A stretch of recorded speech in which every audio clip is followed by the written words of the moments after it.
trevigiana di 52 anni massacrata di botte a Capoverde dove gestiva un bed and breakfast. Dietro al delitto forse una questione di soldi, la polizia ha fermato un italiano. Ancora maltempo e occhi puntati sul Po in Polesine, spaventa la piena del fiume, ieri chiuso in via precauzionale il ponte tra Caveniere e Porto Tolle. Volevano costituire un movimento di ispirazione apertamente filonazista, blitz delle forze dell'ordine in tutta Italia, perquisizioni anche in Veneto, nel mirino le abitazioni di estremisti di destra. Autonomia, giornata importante quella di oggi, alle 16 il ministro Boccia presenterà in Stato Regioni la legge quadro sulla quale si dovrà basare la bozza per l'autonomia differenziata. I carabinieri di Treviso hanno stroncato un traffico di armi, recuperata anche una pistola usata per un omicidio a Venezia un anno fa, 4 le persone arrestate. Anche oggi acqua alta a Venezia, raggiunti 115 centimetri, oramai da 3 settimane consecutive la città deve fare i conti con la marea elevata. Domenica si vota per il referendum per la separazione di Venezia e Mestre, Antenna 3 dalle 21 seguirà in diretta lo spoglio con collegamenti e ospiti in studio. Prima edizione dei telegiornali di Antenna 3, buongiorno e ben ritrovati. Dunque in primo piano la cronaca con il brutale omicidio che si è consumato a Capoverde. Uccisa a botte una albergatrice trevigiana di 52 anni che da circa un anno gestiva un bed and breakfast. Colpita più volte ed uccisa barbaramente, poi gettata dentro un serbatoio dell'acqua, la vittima è la trevigiana Marilena Corrò, 52 anni, di Treviso. Da un anno la donna si era trasferita a Capoverde per lavorare in un B&B, seguendo le orme del padre che nell'isola aveva aperto un'attività di ristorazione. Le urla strazianti della 52enne sono state sentite dai vicini che hanno subito allertato la polizia, ma quando gli investigatori sono arrivati la tragedia si era già consumata. In manette sarebbe finito un italiano che gestiva l'attività per la donna. Sembra che dietro l'omicidio ci sia stata una questione di soldi. Marilena aveva ancora la residenza a Treviso dove per anni aveva gestito in Borgo Cavour un B&B, conosciuta e stimata in città dove vivono ancora i suoi 2 figli e dove la donna ha tantissimi amici. L'efferato omicidio è avvenuto martedì nella casa di Capoverde, massacrata di botte ed uccisa, poi il suo assassino ha tentato di nascondere il corpo dentro il serbatoio dell'acqua. Marilena è descritta da tutti come una persona solare e buona, aveva scelto Capoverde per ricominciare una nuova vita, tanti sogni che si sono spezzati solo dopo un anno. A Treviso la città è sotto shock, i figli disperati chiedono giustizia. In queste ore l'uomo fermato è sotto interrogatorio. Questione maltempo ancora in primo piano, occhi puntati sul Po che in Polesine fa paura. E allora vedo già collegato con noi Angelo Cimarosti che si trova a Porto Tolle. Buongiorno Angelo, com'è la situazione? Sì, buongiorno Francesca. Allora, mi dovete credere sulla fiducia perché la nebbia non ci può far mostrare la piena del Po che sta passando in questo momento a 6.500 metri cubi al secondo, è decisamente molto grande. Io sto scendendo dall'argine, se adesso Christian, con una certa prudenza tra l'altro, se Christian allarga al massimo fa vedere l'argine a questo punto cosa tiene di quello che è il punto principale del Po, il ramo di Venezia, e noi andiamo a vedere quello che è invece è proprio il pericolo vero del fiume a questo punto.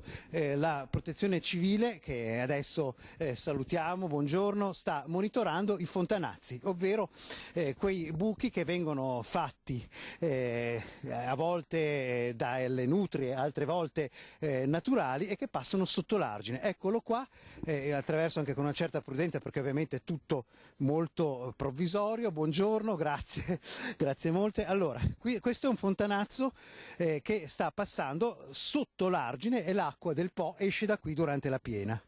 Sì, questo è un fontanazzo storico, diremo, della nostra zona, qua nell'isola di Caveniere dove ci troviamo attualmente. Ce ne sono presenti circa 5, mi sembra, 4-5, che hanno proprio una storia, diremo.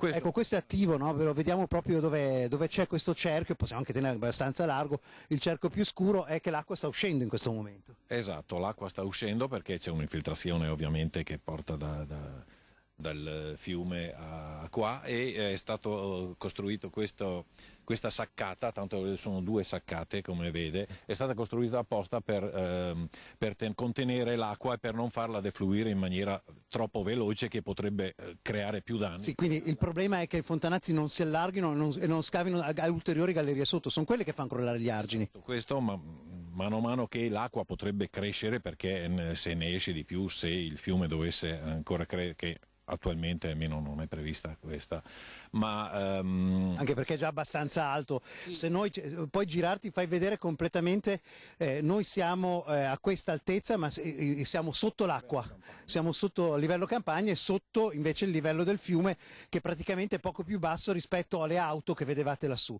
Ecco, questo è uno dei problemi, ma voi monitorate tutto l'argine sia da questa che dall'altra parte, perché il problema è che se ne aprono di nuovi, visto che c'è tantissima acqua. Sì, questo ovviamente spetta ai tecnici dell'AIPO trovare cose. Noi ci limitiamo a monitorare quello che ci dicono di andare a monitorare, certo. Per ovvi motivi, insomma, loro sono i tecnici, noi facciamo. Beh, voi siete gli occhi sul territorio. Allora, tenendo largo e se vuoi proprio far vedere qui questo fontanazzo, che è proprio un simbolo di quello che è la possibile emergenza sempre sugli argini, dove qui poco più in là nel 66 fece disastri quando ruppe l'argine. Il fiume, vi ricordiamo, 6.500 metri cubi al secondo circa, siamo in pieno deflusso della piena adesso. L'unico vero grande problema è se lo scirocco spinge l'acqua verso terra, e a quel punto potrebbero esserci veramente problemi e potrebbe iniziare a forzare gli argini, che sono già di per sé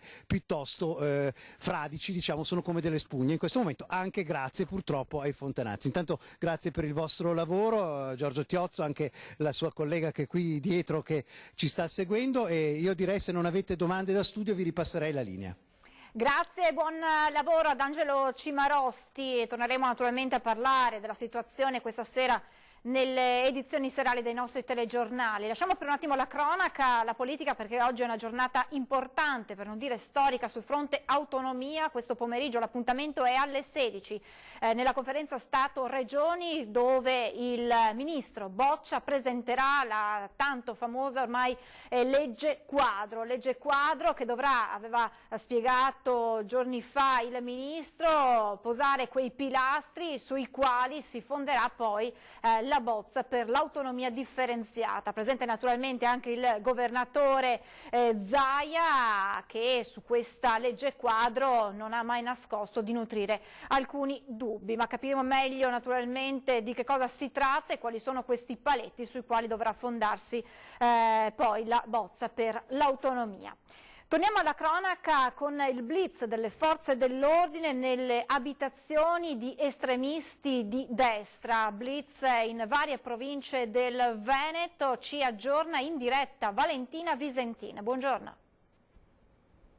Buongiorno da Padova, è in corso in queste ore l'operazione Ombre Nere. La Polizia di Stato sta eseguendo in varie città d'Italia numerose perquisizioni a carico di soggetti legati a gruppi di estrema destra. Le indagini svolte dalla Digos di Enna con il coordinamento della Direzione Centrale della Polizia di Prevenzione sono dirette dalla Procura Distrettuale Antimafia e Antiterrorismo di Caltanissetta. Dicevamo 19 alle perquisizioni domiciliari in tutta Italia nei confronti di estremisti di destra indagati per costituzione e partecipazione ad associazione eversiva e di istigazione a delinquere. L'inchiesta, avviata circa 2 anni fa, vede coinvolte anche il Veneto con le province di Padova, Verona e Vicenza. Gli indagati, secondo quanto ricostruito dalla polizia, volevano costituire un movimento di ispirazione apertamente filonazista, xenofoba e antisemita, denominato Partito Nazionalsocialista Italiano dei Lavoratori. Da Padova per il momento è tutto, restituisco la linea allo studio. Grazie Valentina Visentina, restiamo nel Padovano perché la Corte d'Assise d'Appello di Venezia ha condannato a 20 anni Michele Bonaldo, accusato di aver ucciso nel maggio del 2016 Liliana Armellini, l'anziana di Este per cui lavorava come badante la fidanzata. Dovrà scontare 20 anni di carcere per aver ucciso Liliana Armellini, l'anziana ex barista trovata morta nella sua abitazione di Este il 23 maggio del 2016. La Corte d'Assise d'Appello di Venezia ha ridotto di 10 anni la condanna a Michele Bonaldo, il 37enne di Casale di Scodose, accusato del delitto. La notte tra il 22 e il 23 maggio di 3 anni fa, secondo l'accusa, ha picchiato e soffocato la pensionata 74enne. A ridurre la pena il fatto che Bonaldo non sia più accusato di rapina consumata ma di tentata rapina. L'uomo infatti sarebbe entrato in casa per rubare 1.000 euro, un particolare però che viene messo in dubbio dalla sentenza della Corte d'Appello. L'uomo, fidanzato con l'ex badante di Liliana Armellini, dopo il verdetto continua a dichiararsi innocente. L'ex fidanzata invece lo avrebbe aiutato ad introdursi in casa dell'anziana stordendola con psicofarmaci. La posizione della donna, che è accusata invece di omicidio volontario, verrà definita il prossimo 9 dicembre quando è attesa la sua sentenza.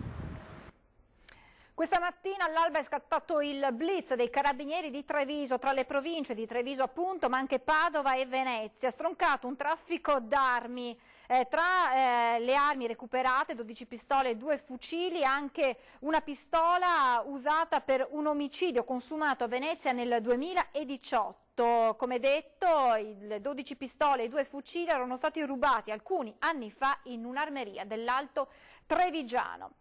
Pensionata di 68 anni, si mette alla guida nonostante fosse ubriaca e ha investito una mamma e il suo bambino. È accaduto ieri a Conegliano.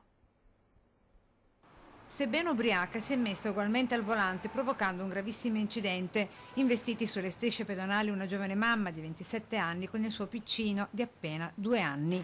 Ad avere la peggio la mamma, che nell'impatto con l'auto ha subito un trauma cranico. L'incidente nelle scorse ore, mercoledì 27 in via Lourdes a Conegliano. Al volante una pensionata di 68 anni del posto, fermata con un tasso alcolico di 0,9 grammi per litro, superiore al limite previsto per legge pari a 0,5.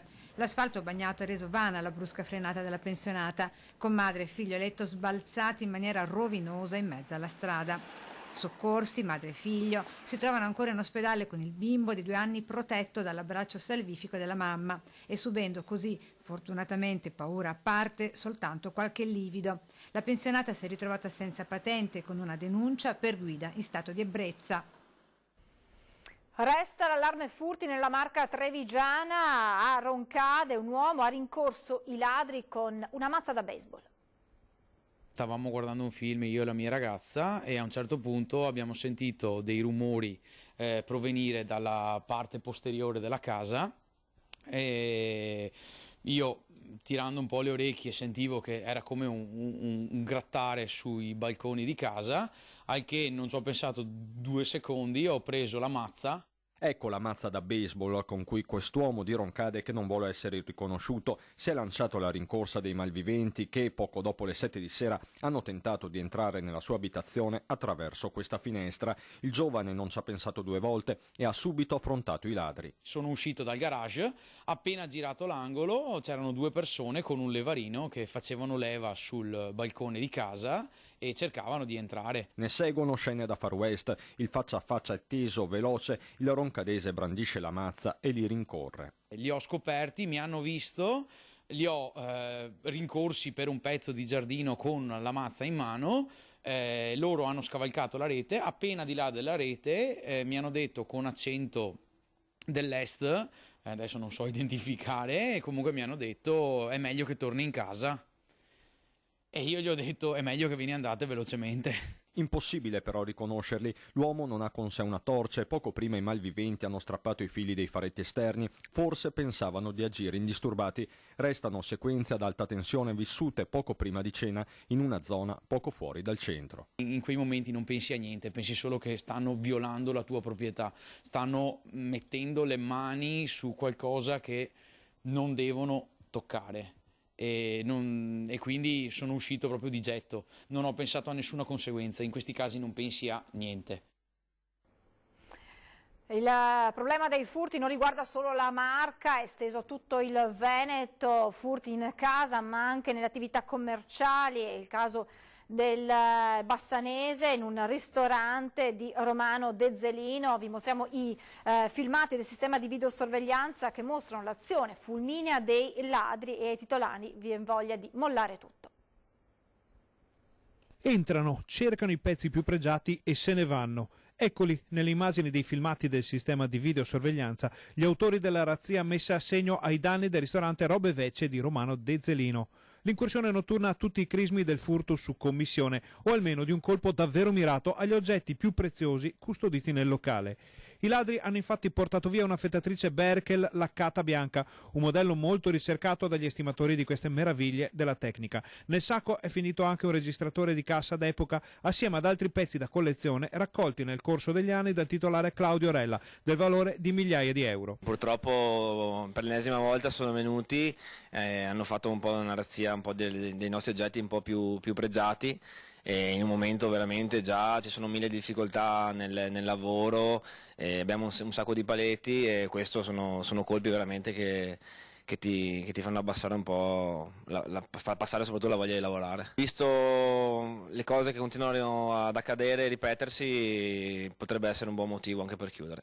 Ad amareggiare ulteriormente le vittime di questo furto c'è il dubbio che, anche qualora i ladri dovessero essere identificati, il sistema giudiziario italiano potrebbe impiegare molto tempo per decretare una giusta pena, con tutte le conseguenze del caso, compreso lo stato d'animo di chi, derubato e senza assicurazione sul maltolto, può aver voglia di mollare e chiudere il ristorante. Penso che non rischia nulla, insomma, si faranno una mezza serata in questura e basta, è questo che dispiace.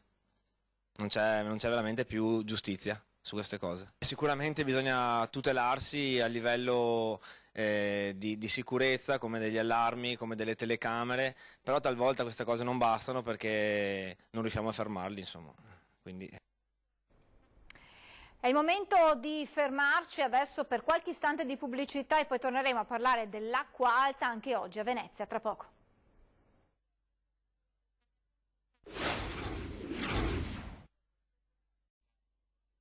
Rieccoci in diretta, come anticipato andiamo a Venezia che anche oggi deve fare i conti con l'acqua alta che si ripete ormai quasi senza sosta da 3 settimane. Ci aggiorna in diretta Ilaria Marchiori, buongiorno. Buongiorno da Venezia, continua l'acqua alta. Ieri mattina alle 10:50 sono stati toccati 121 centimetri a Punta della Dogana, mentre 120 a Burano e 121 a Chioggia, e oggi si replica perché alle 11:15 ha toccato una punta di 115 centimetri. E naturalmente niente a che vedere con quello accaduto nelle scorse settimane, però comunque il fenomeno continua a replicarsi. Nonostante l'anno non sia ancora finito, facciamo un po' un bilancio di quelle che sono state le acque alte degli ultimi tempi, e sono già numerosi i record, tra i quali 18 eventi mareali maggiori o uguali a 110 centimetri, 12 maggiori o uguali a 110 nel mese di novembre non si erano mai registrati. Il secondo anno è solo il 2012 con 7 eventi, dunque parecchio tempo fa. Ancora 8 sui 120 centimetri e 6 maggiori o uguali a 130, 4 a 140 centimetri e 3 a 150. E ovviamente ricordiamo quanto accaduto la notte del 12 novembre quando è stato registrato un picco di 187 centimetri. Da Venezia è tutto, restituisco la linea allo studio. Grazie Ilaria Marchiori. E a proposito di acqua alta, denuncia in procura nei confronti di Comune di Venezia e Ames per non aver lasciato a casa il personale scolastico nei giorni dell'emergenza acqua alta nonostante la sospensione delle attività scolastiche. Omissione dolosa di cautele contro gli infortuni sul lavoro. Con questa motivazione CGIL, CSA e UIL hanno presentato un esposto in procura contro il Comune per aver gestito male, dicono, il fronte scolastico durante l'emergenza dell'acqua alta. L'attività in nidi e scuole materne di Venezia, Lido e Pellestrina era infatti stata sospesa, eppure il personale si è dovuto recare comunque sul posto di lavoro. Pensate che il giorno 13 hanno mandato le persone a scuola, poi alle 10 mattina hanno detto scappate via, andate via tutti. Ma è normale questa cosa? Vi sembra che siamo in un paese civile? Che io sappia, nessun tecnico è andato a verificare se le condizioni erano da poter che il personale potesse lavorare in sicurezza. Ad esempio, a rischio elettrico, chi l'ha verificato? A Palestina un povero Cristo morto folgorato. Cosa aspettiamo, che ne muoia qualcun altro? Molti di questi edifici erano allagati, come testimoniano le immagini. Riteniamo che il comportamento specialmente del Comune di Venezia e di Ames non sia stato coerente con i rischi a cui sono stati sottoposti i lavoratori, per questo abbiamo esposto denuncia. Crediamo che una volta per tutte il Comune di Venezia e Ames devono rendersi conto che il fenomeno dell'acqua alta a Venezia può essere eccezionale, ma può essere anche un'attività, ahimè, è anche un fenomeno che capita tutti gli anni, per cui queste cose qua non possono essere lasciate alla gestione estemporanea e soprattutto mettono a rischio i lavoratori e lavoratrici di questi servizi. Eppure il Comune in quei giorni raccomandava di uscire e muoversi in laguna solo se strettamente necessario. Noi abbiamo sollecitato le cose in modo chiaro e abbiamo chiesto responsabilità. Purtroppo nessuno non solo non ha risposto, ma anche ci ha fatto intendere che ritenevano sostanzialmente coerenti e giuste le scelte che venivano attuate. Per questo siamo stati costretti a fare questa scelta. E così il personale è rimasto all'interno senza poter far nulla. Questa amministrazione purtroppo continua a non ritenere strategiche le scuole nelle sue politiche. Sappiamo bene in quali settori investe e non investe su queste. Le educatrici, le insegnanti continuano ad essere spostate da una scuola all'altra come fossero pacchi, nelle scuole le classi vengono accorpate. Allora noi riteniamo necessario che queste politiche vengano cambiate e lanciamo un appello anche ai genitori perché si facciano sentire. E sabato prossimo, a grande richiesta, vi riproporremo a partire dalle 21:15 il documentario L'Apocalisse di Venezia, il racconto dei giorni che hanno messo in ginocchio Venezia con l'acqua alta record, in primo piano nelle nostre edizioni straordinarie che vi hanno aggiornato ora dopo ora su quanto stava accadendo non solo nel capoluogo lagunare. E dopo i grandi ascolti di sabato scorso, appunto la richiesta da parte di voi telespettatori di riproporlo, dunque l'appuntamento è per sabato alle 21:15 naturalmente su Antenna 3. Torniamo nel Padovano con la cronaca, senza tetto aggrediti e picchiati in piazza Salvemini, arrestato un 24enne africano che ha anche tentato di violentare una donna. Gli androni in ombra sotto i palazzi delle banche di piazza Salvemini tornano a far parlare di loro per il degrado spesso denunciato dai tanti impiegati che lavorano negli uffici che si affacciano sulla piazza e che convivono con la presenza quotidiana di spacciatori e sbandati. La violenza si è consumata di notte quando i palazzi si svuotano e le attività chiudono. A Padova una coppia di senza tetto è stata aggredita brutalmente da un 24enne del Gambia arrestato poco dopo dai carabinieri. I particolari del pestaggio che sono emersi in queste ore sono raccapriccianti. Lo straniero, noto negli ambienti della tossicodipendenza che gravitano nella zona della stazione, avrebbe tentato di violentare la donna, una 28enne di Palmanova, che stava riposando insieme al compagno accovacciati in un angolo dei portici. Ne è nata una colluttazione violenta e lo straniero è riuscito a rubare il portafoglio dei due. Poi, dopo essere stato allontanato, è ritornato armato di martello per vendicarsi della coppia. Mentre pestava uno dei due senza tetto, la donna è riuscita ad estrarre lo spray al peperoncino e a chiamare i carabinieri, che l'hanno arrestato mentre si dimenava dolorante per gli effetti dello spray urticante. Nel pomeriggio il 24enne del Gambia era stato protagonista anche di un altro scippo ai danni di un'altra donna. Questi episodi di violenza e degrado tornano a puntare i riflettori sulla situazione dell'area di piazza Salvemini, adiacente a quella abbandonata da anni del PP1. E adesso alcuni appuntamenti con la nostra programmazione a partire da domenica, quando dalle 21:15 seguiremo in diretta lo spoglio per il referendum della separazione tra Venezia e Mestre. Una maratona non stop prima e dopo la chiusura dei seggi, collegamenti costanti con i nostri inviati per aggiornarvi sull'esito del voto e i commenti dei risultati. Dunque l'appuntamento è per domenica alle 21:15 per la maratona, per capire come è andato questo atteso referendum per la separazione tra Venezia e Mestre, mentre questa sera riparte dalle 21:15 la Zanzega, in ogni giovedì alla scoperta delle bellezze dei nostri territori.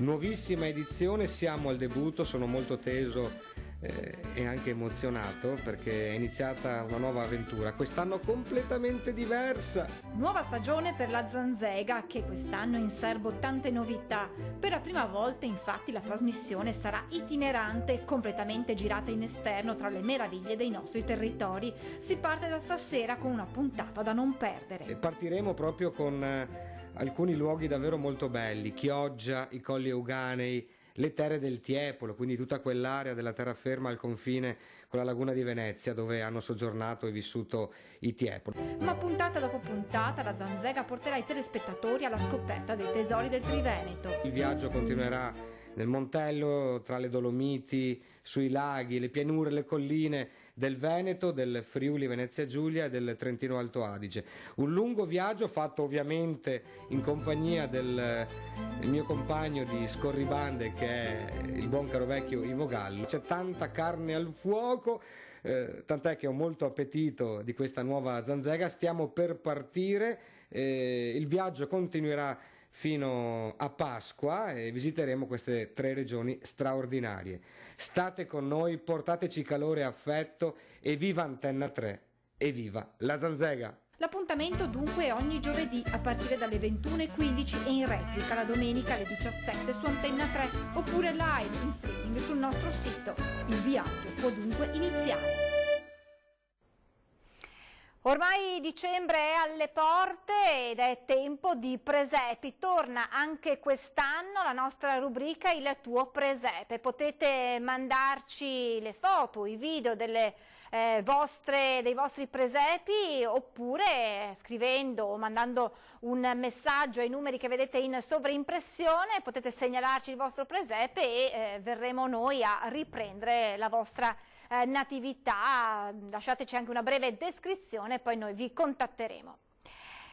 Vi lascio adesso ad una nuova puntata di Ore 13, il tema siamo in balia dei predoni e quindi si parla, ne abbiamo parlato anche nel nostro telegiornale, dell'emergenza furti, le forze dell'ordine alle prese appunto con i ladri. Quali soluzioni ci sono? Ne parleremo insieme a Davide Bortolato, sindaco di Mogliano Veneto, a Andrea Zago, imprenditore nel settore sicurezza, e insieme al giudice Valeria Castagna. E questa sera alle 20:10 torna puntuale 20:10 in studio il cantante nonché coltivatore di Prosecco Matteo Del Puppo.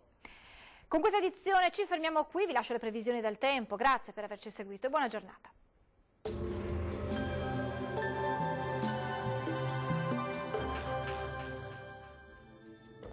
Bentrovati al meteo. Tempo in miglioramento sul nostro territorio, le piogge sono in via di cessazione e sarà dunque via via più stabile. Vediamo il dettaglio di giovedì 28 novembre. Sul Veneto alternanza di nuvole e locali rasserenamenti, ma in pianura sarà piuttosto grigio a causa di qualche nebbia mattutina, poi in dissolvimento e in nuova formazione in serata. Vediamo anche le temperature stazionarie, minime tra 4 e 9 gradi, massime comprese invece tra 10 e 13 gradi. Ci spostiamo ora sul Friuli Venezia Giulia con qualche residua pioggia a carattere sparso in giornata, ma anche in questo caso in serata i fenomeni saranno in esaurimento.